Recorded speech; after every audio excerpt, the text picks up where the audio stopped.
apha lusapho lwasekhaya aninikwa igama elitsha lokuba ngabazi igama lethutyana. I should convey my words of condolence sithi kuni akuhlanga nje ingaqhelanga ukwela. Thixo mna kulo nyaka mhlawumbi uqala ngani?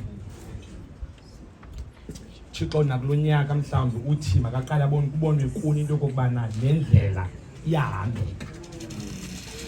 Iyahambeka le ndlela msapho. I'm a great testimony of ukubana le ndlela iyahambeka. Kunjalo nje uThixo uzawuthwala anigcine anilondoloze.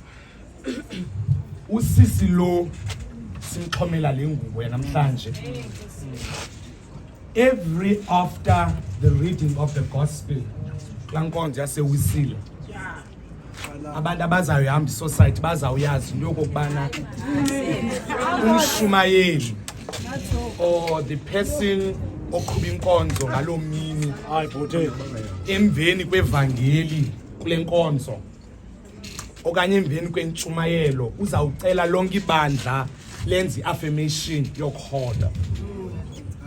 And so the affirmation as the congregation stands up, it summarizes our faith in God.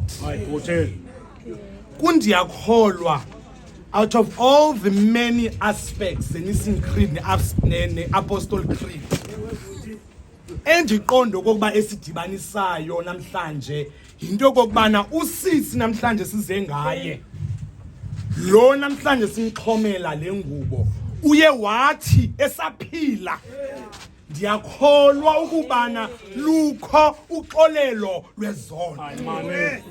Noba bebekhona abanomgca naye nabazawuphatha i-red pen abazawutikisha ezikhoyo nezingekhoyo kodwa wathi esaphila ndiyakholwa into yokokubana ukho lowo undamkelayo njengoko ndinjalo.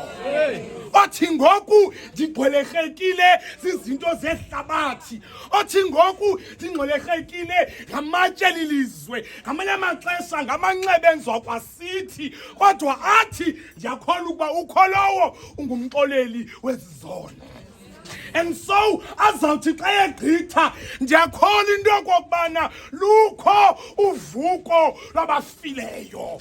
So to affirm that into yokokubana eyakhe ihambo ayipheleli apha iyegqitha, utsho esahamba ngeenyawo zakhe zombini. And so ukubakho kwethu apha sizawungqina into yokokubana bukho ubomi obungunaphakade. Noba lo nquba ungachithwa, siyayazi into yokokubana sinesakhiwo esingokhiwanga ngasandla samntu. Athi uPawulosi ewe wona umntu wangaphandle usiya esonakala, kodwa yena wangaphakathi ngenxa yamandla ovuko siyehlaziyeka. And so esaphila ebenolo themba ebambelele kulobhanile yokokubana noba kungahlwa noba kungasa eyakhe inkosi izawumamkela.